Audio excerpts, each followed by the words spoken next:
AlujoHymn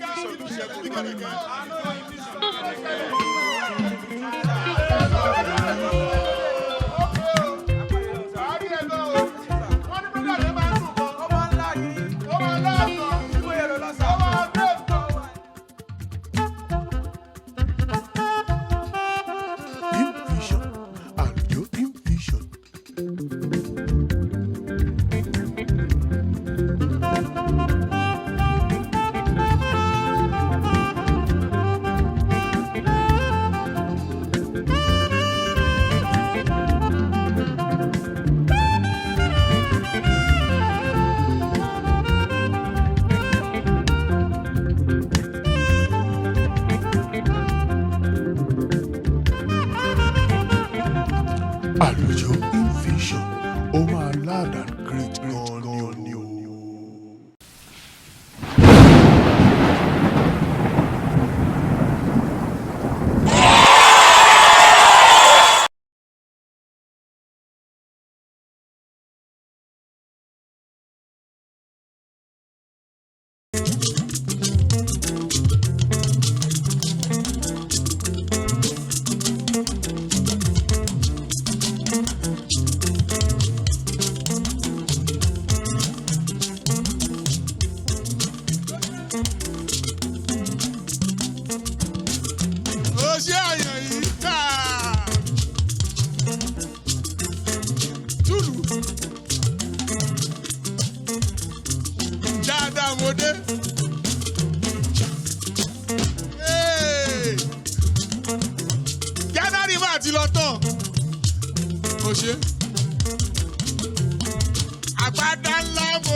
Segun àjà Segun ọmọ ìyá Olú. Àjà Segun ọmọ ìyá Olú. Gẹ̀lẹ́kà la fi wọlé lónìí. Last Sunday in the month of January. Lord, we are grateful. Lord, we are grateful. We give you all the glory, all the honor, all adoration for your faithfulness upon our lives. For the faithfulness upon everybody watching us in the house, on Norisu, on TikTok, on Instagram, on Twitter, on YouTube, on Facebook. For everybody listening to us on Smiles Radio 98.7 FM, Lord, we are grateful. Hey, Ayo, do it again. Àjà Segun, Olúṣẹ́gun, Àjà Segun, Olúṣẹ́gun, Àjà Segun, Olúṣẹ́gun, Àjà Segun. Hey! Ọlọ́run ìpè Apostle Joseph Ayọ̀ Babalá. Ó ṣé. Ọlọ́run tá ń pè tó ń jẹ́ ó ṣé. Ọlọ́run tó mọ ìbẹ̀rẹ̀ láti òpin ó ṣé. Ọlọ́run àná, Ọlọ́run òní, Ọlọ́run ọ̀la, Ọlọ́run ọjọ́ gbogbo.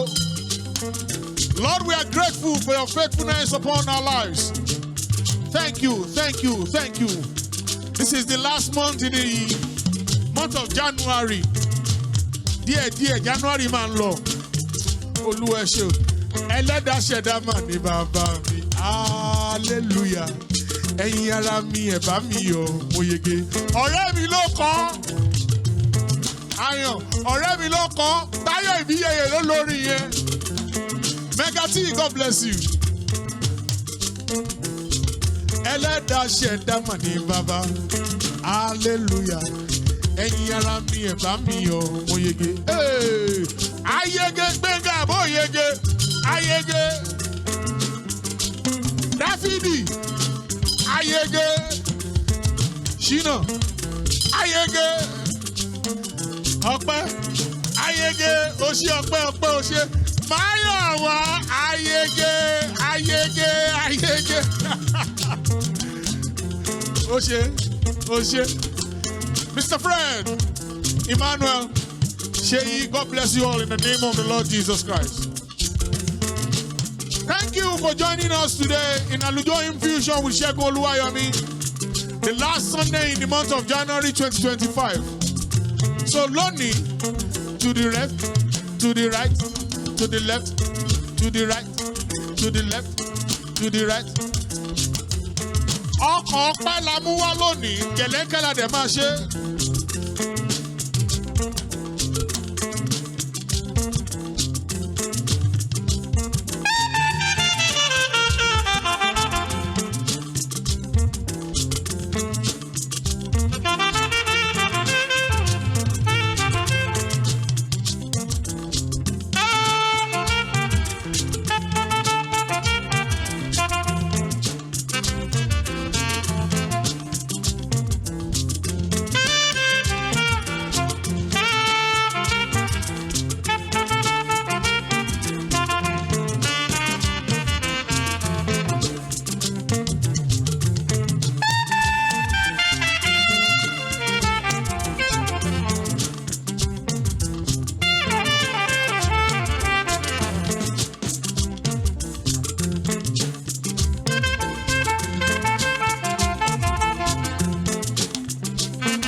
Sórí jáṣe báyìí lónìí. Èmi àti ẹ, a ó máa fi ìlú sọ̀rọ̀. Ọ̀rọ̀ tá a nẹ́ sọ ni pé à ń kí ọba àwọn ọba, à ń sin ọba àwọn ọba. Nǹkan tí bá ti sọ. Ó ṣe. Sórí nǹkan tí bá ti sọ, wàá lù nílù.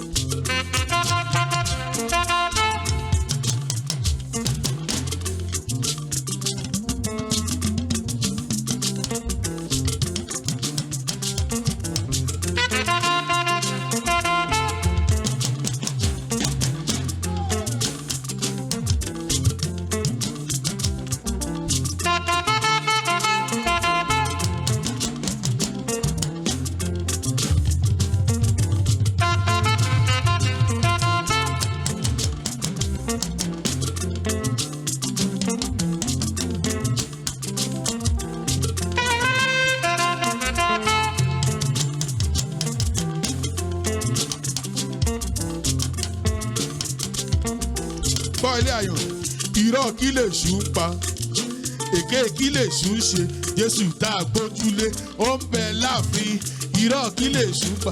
Ẹ gbúdọ̀ dúró yẹn máa bá ti yín lọ à ń yin ọba àwọn ọba ní. Ó ṣe.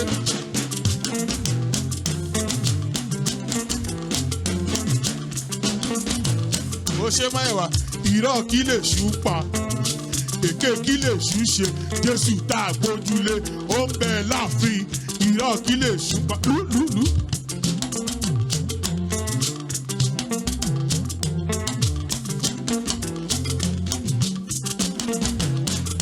Dáfídì ó ṣòjòrò mẹ́yìn ó ṣòjòrò. Mo fẹ́ kó o jáàmù ẹ̀ papọ̀. You know why we are so happy? This is the last Sunday in the month of January. Kẹ̀rẹ̀kẹ̀rẹ̀ la máa bẹ̀rẹ̀ January àyàn. Sórí ẹ jẹ́ kí n sọ kẹ́yìn tó lù. Ẹ̀yin aráalé ẹ má bínú o. Ẹ má bá wa yin Ọlọ́run bá ṣe ń yìn. Irọ́ kí lè ṣú pa èké kí lè ṣú ṣe Jésù tá a gbójúlé ó bẹ láàfin irọ́ kí lè ṣú pa. Ó ṣe.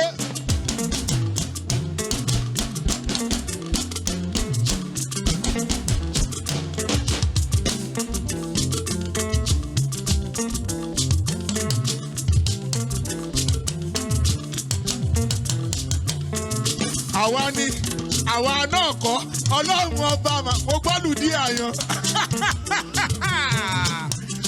Ayọ̀ ọ̀gbàlà ló wà nú ọkọ̀ wa o.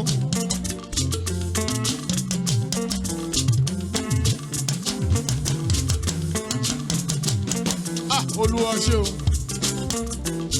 Lord, we are grateful. Ẹnu ọpẹ́ yóò ní kan lórúkọ Jésù. Ó ṣe ká máa dúpẹ́. Ó ṣe. Ayọ̀, nǹkan tó sọ ni pé ká máa dúpẹ́. Ká máa dúpẹ́. Oore bàbá ṣe. Tẹ́nìkan ò ṣe. Ká máa dúpẹ́. Ó kà mí yẹ lónìí mo dúpẹ́ bàbá.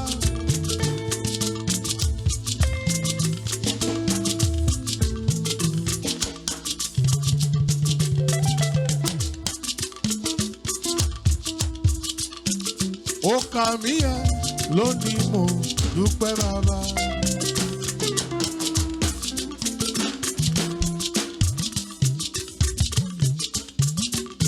Àjàṣẹ́gun Olúṣẹ́gun Àjàṣẹ́gun Olúṣẹ́gun Àjàṣẹ́gun. Ó kà mí yẹn lónìí mo wá dúpẹ́ ẹ̀mí mímọ́. Ẹ̀mí ọ̀run kà mí yẹn lónìí mo dúpẹ́ bàbá.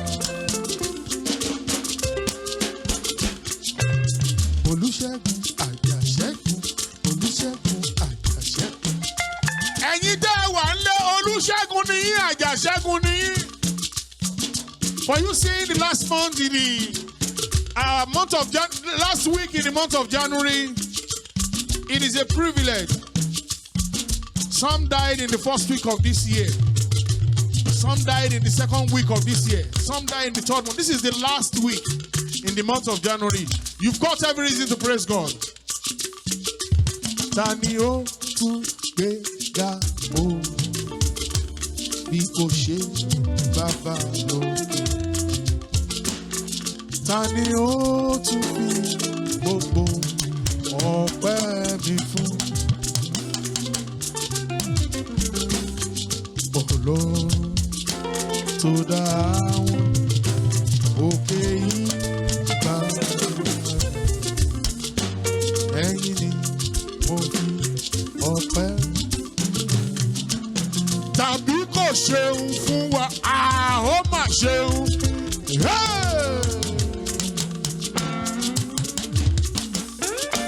Ayọ̀dà!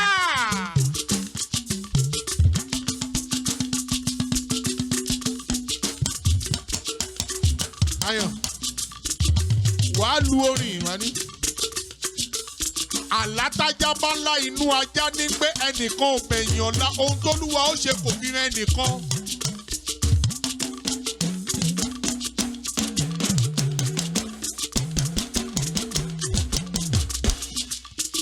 Tọ́lọ́run bá fi hàn ẹ́ ohun tó máa ṣe ó ní sìn mọ́, wàá máa dúró de orin yẹn. Ó fi hàn ẹ́ kò fi hàn ẹ́, praise God. Whether God has shown you what you're going to become in the future or the type of blessing He's going to give to you, whether He has shown you to you or not, showing it to you or not, you just praise Him. Ìyìn ló lè fa ọwọ́ Ọlọ́run kalẹ̀. The only thing that can move the hands of God is to praise and worship Him. Ọwọ́ Olúwa ó ṣiṣẹ́ agbára.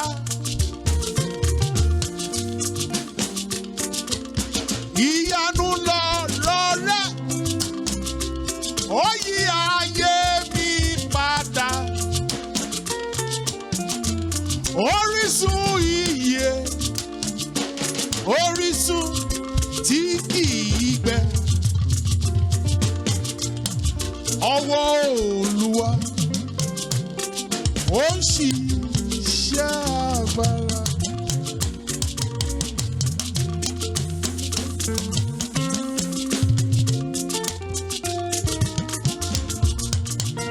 Ẹ̀yin méjèèjì.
Máyọ̀wá má pa mí náà, má pa mí náà.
Once again, good evening. Welcome to AlujoHymn Fusion with Segun Oluwayomi.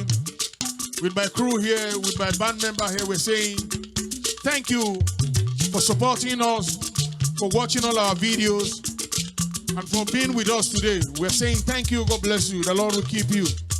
On behalf of Segun Oluwayomi Music Ministry, ohun retí ó ṣẹlẹ̀ nínú ayé yín, ayérayé máa ṣe lórúkọ Jésù lónìí. Kí ló ń ṣẹlẹ̀ lórí Orísun, lórí social media? Olúwatósìn rántí,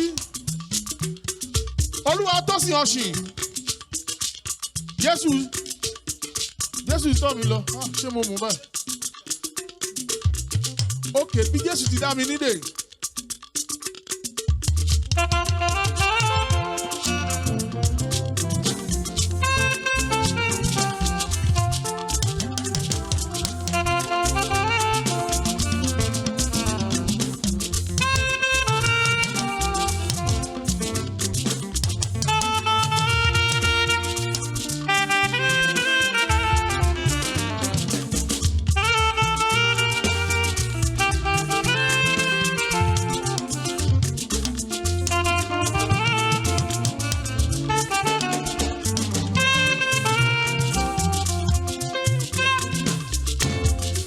Kí ló tún ṣẹlẹ̀ lórí àwọn aráalé, lọ́dọ̀ àwọn aráalé?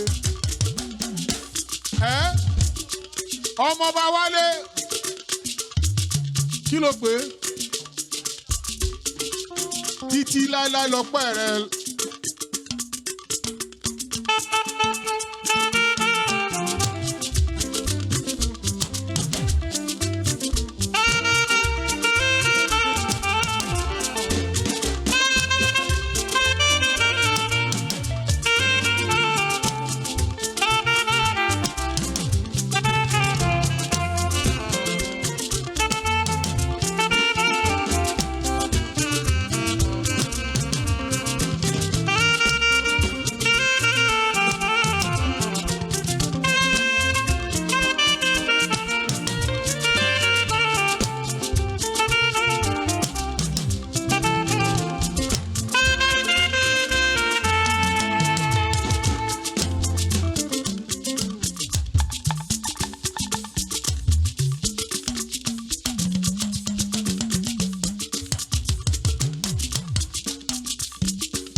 Bàbá mi nínú Olúwa ló compose yẹ fún mi, à ń rí yàtọ̀ lọ́jọ́ kan ní church. Èròjà yìn Olúwa o. Èròjà yìn Olúwa o. Ọlọ́run alààyè. Èròjà yìn Olúwa o. Everybody watching us, let's praise this God together. Lórí Orísun, jájọ yin Olúwa. Lórí social media, jájọ yin Olúwa. Subscribe to my YouTube channel, Segun Oluwayomi TV. Facebook, Segun Oluwayomi. TikTok at Segun Oluwayomi, I'm there right now. Instagram at Segun Oluwayomi, at Segun_Oluwayomi, I'm there. YouTube channel, Segun Oluwayomi TV. Èròjà yin Olúwa o. Èròjà yin Olúwa o. Ọlọ́run aláàyè. Èròjà yin Olúwa o.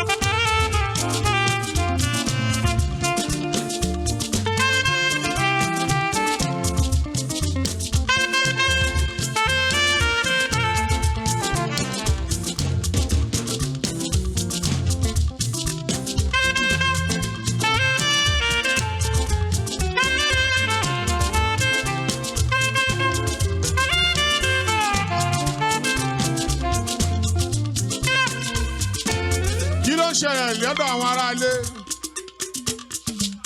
Adéwálé James Adébọ̀wálé. Olúwa ẹ tóbi.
Dr. Oluwayomi Ambrose show me there.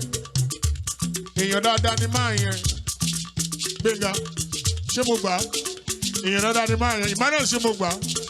Dr. Fẹ́mi Adéríbigbé, èèyàn dáadáa ni máa yẹn. Ṣé mo gbà? Fred ṣé mo gbà? Èèyàn dáadáa ni máa yẹn. Thank you. God bless you, Doctor. The two doctors. Dr. Oluwayomi Ambrose show me there. Aláṣẹ apàṣẹ one of Spice Radio 98.7 FM. Thank you for having us today once again. This is the last month in the month of January.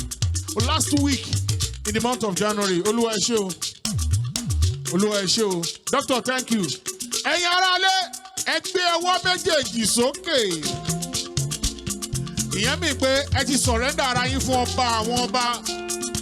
Ayérayé nínú ọ̀run gbogbo nílé Jésè kìnìún ẹ̀yà Júdà. Ẹ má bẹ̀rẹ̀ sí yìn. Ẹ má bẹ̀rẹ̀ sí gbé. Ẹ má bẹ̀rẹ̀ sí gbéga. Ayérayé nínú ọ̀run. Kí ló ń ṣẹlẹ̀ lórí rédíò? Big Mami Cole. Mo dúpẹ́ pé mo rí àánú gbà. Gbogbo èèyàn kan ló rí àánú gbà. Ìka ọ̀dọ́ gbà o.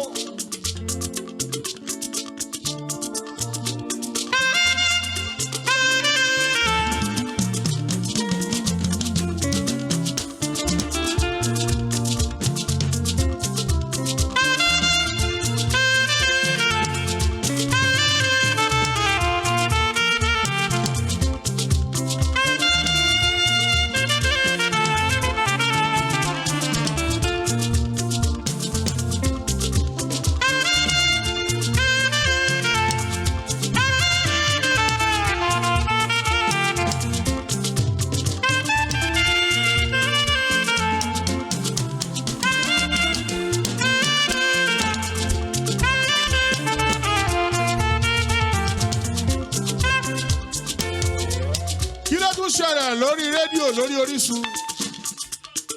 Àkàndé John ìjà dópin ogun sì tán olùgbàlà jagun mólú jábẹ̀rẹ̀ báyìí.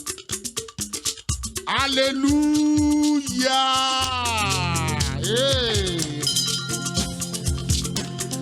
Hallelujah.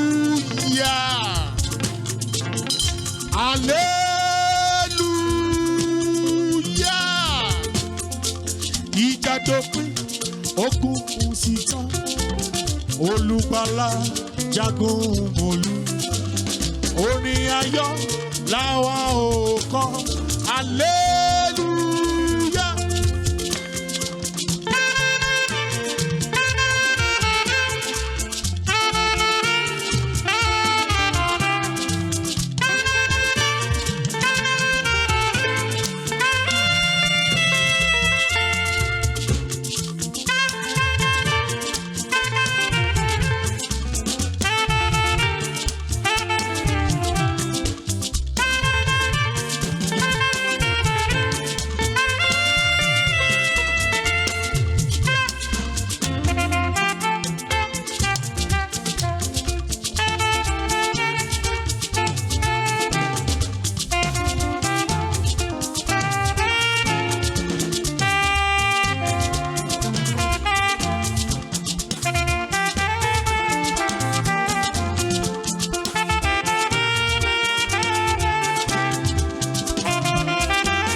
Gbogbo wa nílé wa ń bẹ lọ́run.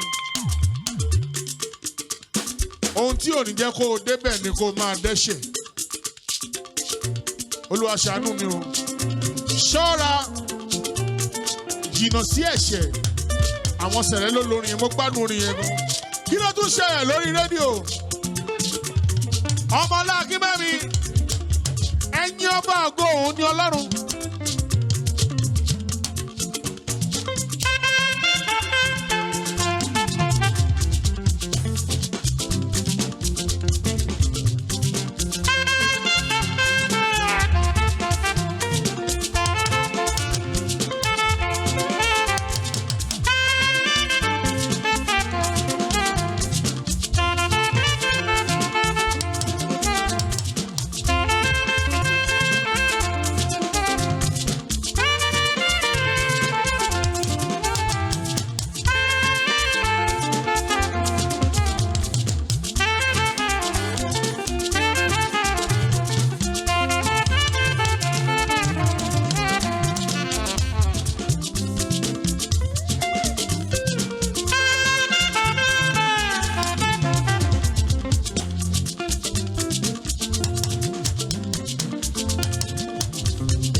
ṣẹlẹ̀ lórí rédíò kí ló pè é Adéjogbo Adéyínká ẹ bá mi yin Olúwa hallelujah.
ṣẹlẹ̀ lórí rédíò.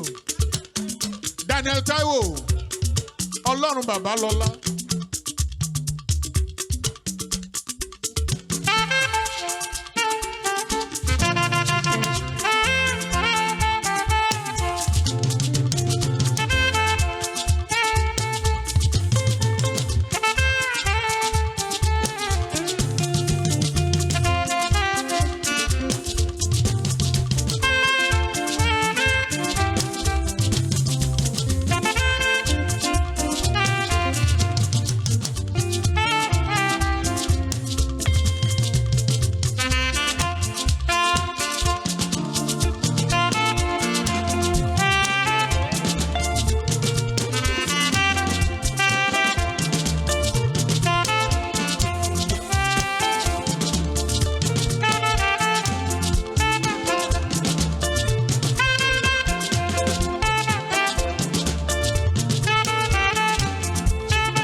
Turi gbọ́ lórí rédíò.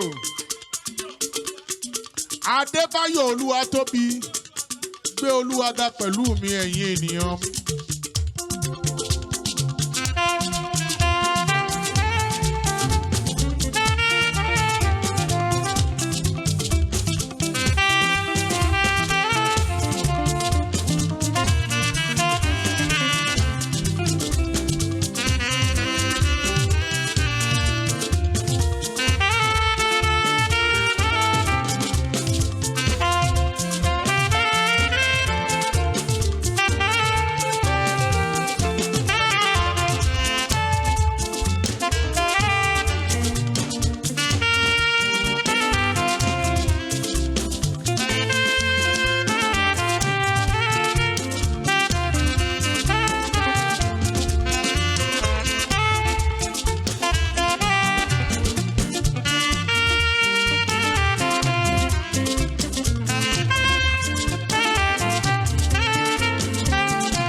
Kí ló tún ṣẹlẹ̀ lórí rédíò? Ojúgbélé Peter, kí ni màá fi sóore rẹ o? Kí ni màá fi sóore rẹ o?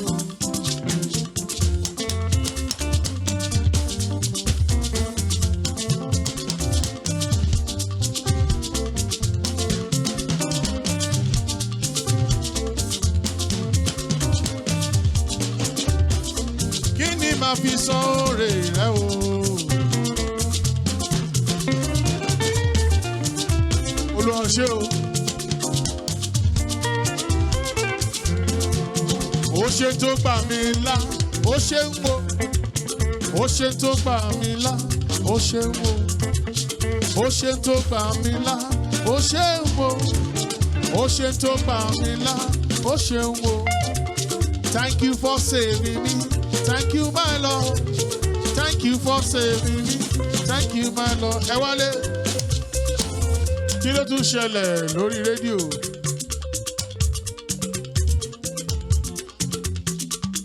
Àwọn ọmọ ọlọ́lá kí mú mi. Àfọpẹ́ fún Ọlọ́run pé ẹ bá ń ṣe kí nìyẹn.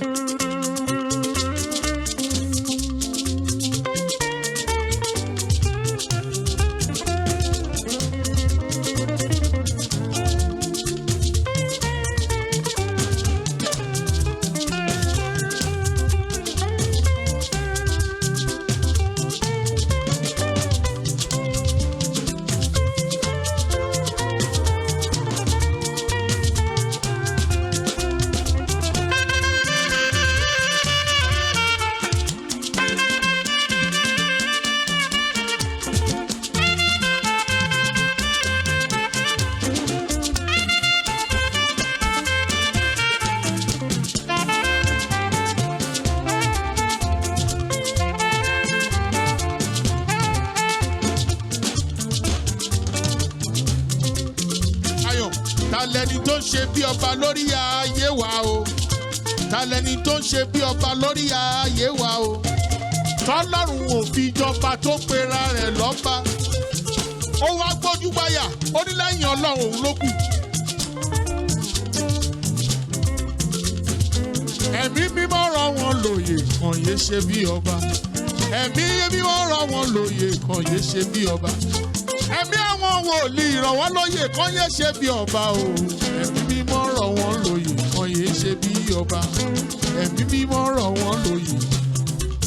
Gbogbo ẹni tó ń ṣe bí ọba lórí ayé ẹ̀.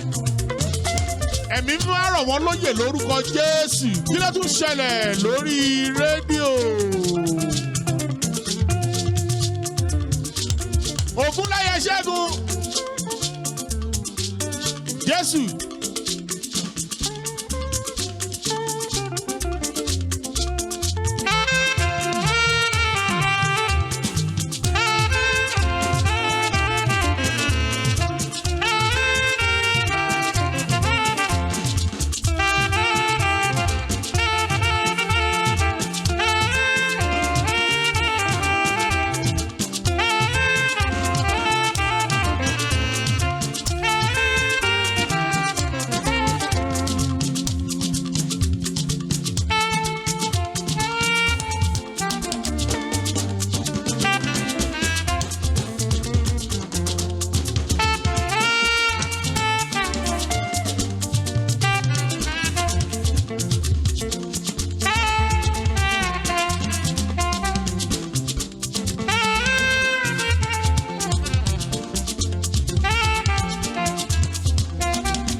Kí ló tún ṣẹlẹ̀ lórí rédíò?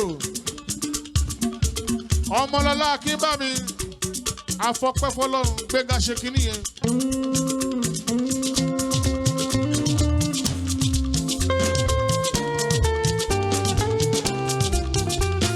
Ẹni ṣòun yánu.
Ṣílẹ̀kùn Olúwarun ṣílẹ̀kùn àánú, ṣílẹ̀kùn ayọ̀ mi. Ṣílẹ̀kùn àtòbíjú, ṣílẹ̀kùn ìrànlọ́wọ́, ṣílẹ̀kùn ayọ̀ mi. Nínú ọdún yìí ni má jẹ́ kó dọdún tó bọ̀ rárá o. Ṣílẹ̀kùn ayọ̀. You better sing your own. Ẹ̀yin ará ilé ẹ̀kọ́ tí o. Bàbá mi ló kọrin yẹn, bàbá yẹ wá. Bàbá mi dáadáa ni, bàbá ìyàwó mi ni. Ṣílẹ̀kùn Olúọ̀run, ṣílẹ̀kùn ìrànlọ́wọ́, ṣílẹ̀kùn ayọ̀ mi.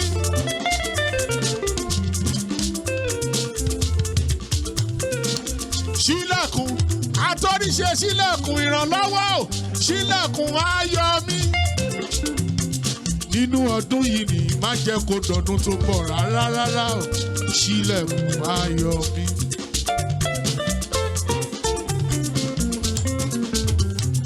Gbogbo tó wú mi ni wàá fẹ́nu mi sọ f'Olúwa, ó di dandan o, Olúwa yóò bá mi ṣe. Àbí àyàn, ẹnu ẹni la fi kọ méje. Gbogbo tó wú mi ni máa fẹ́nu mi sọ f'Olúwa o, ó di dandan o, Olúwa yóò bá mi ṣe. Nínú ọdún yìí ni má jẹ́ kó dọ̀dún tó ń bọ̀ rárá, ṣílẹ̀kùn ayọ̀ mi. Emmanuel, nínú ọdún yìí ni kò mà ní dọ̀dún tó ń bọ̀ rárá o, ayérayé á ṣílẹ̀kùn ayọ̀ ẹ. Gbogbo ẹ̀yin tí ẹ ń wò wá lé, Ọlọ́run àánú á ṣílẹ̀kùn ayọ̀ fún yín nínú ọdún yìí, kò ní dọ̀dún tó ń bọ̀. Kí ló ń ṣẹlẹ̀ lórí rédíò? Jude, Jukes.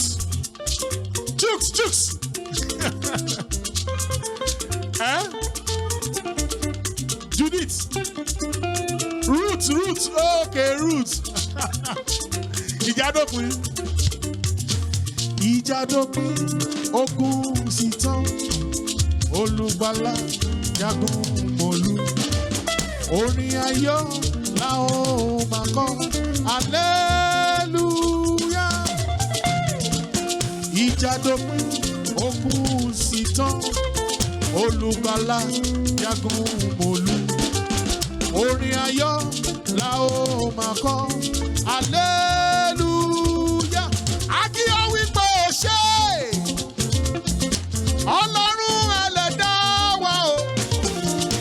Akíyọ̀ wípé ó ṣe Ọlọ́run gbogbo ayé. Akíyọ̀ wípé ó ṣe Ọlọ́run ẹlẹ́dàá wa o. Akíyọ̀ wípé ó ṣe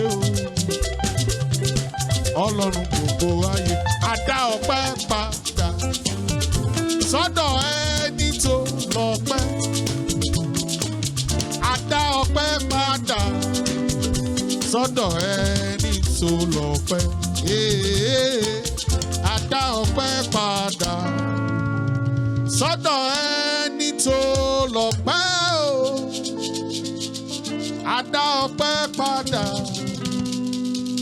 sọ́dọ̀ ẹni tó lọ́pẹ́. Bàbá mi ló ní àtọ́pẹ́ o, ẹ fi fún. Ayérayé ló ní àtọ́pẹ́ o, ẹ fi fún. Bàbá mi ló ní àtọ́pẹ́ o, a ti fi fún. Ayérayé ló ní àtọ́pẹ́ o, a fi fún. Bá a ṣe ń kọjá lọ kúrò ní oṣù January tá à ń wo February lọ́ọ̀kan. Gbogbo tí Ọlọ́run ò ṣe fún ọ nínú oṣù January kó o tó wo February, ayérayé máa ṣe lórúkọ Jésù Kristi. Ayérayé máa ṣe lórúkọ Jésù Kristi. Ọlọ́run ìpè Apostle Joseph Ayọ̀ Babalọ́lá á ṣe lórúkọ Jésù Kristi. Ju bí ẹ ti rò, ju bí ẹ ti fẹ́ lọ. Ọlọ́run tí a kò lè dá dúró, Ọlọ́run tó ń jẹ́ èmi ni má ṣe bẹ̀rù, á yà yín lẹ́nu lórúkọ Jésù. Kò sí jagunjagun náà, kò máa sọ́lọ́ ọ̀pànà. Kò sí jagunjagun náà, kò máa sọ́lọ́ ọ̀pànà. Tó lé ní káwa má sọ pé fún oore tí bàbá ṣe lórí wa àti ilé wa ò bàbá. Ọlọ́run ṣe ń wo, Ọlọ́run ṣe gidi gangan. Ó dàbọ̀. Agbára rẹ̀ ga jù sọ̀tà lọ. Ó fẹ́ sọ tiẹ̀ báyìí rẹ̀ ga jù sọ̀tà lọ. Agbára rẹ̀ ga jù sọ̀tà lọ. Ìmọ̀ rẹ̀ ga jù Jésù lọ. Má sọ tiẹ̀ báyìí. Ọlọ́run kò ṣe òun tì mí yọ. Kò ṣe òun tì mí yọ. Oṣù ayé kò lè di ọ̀la.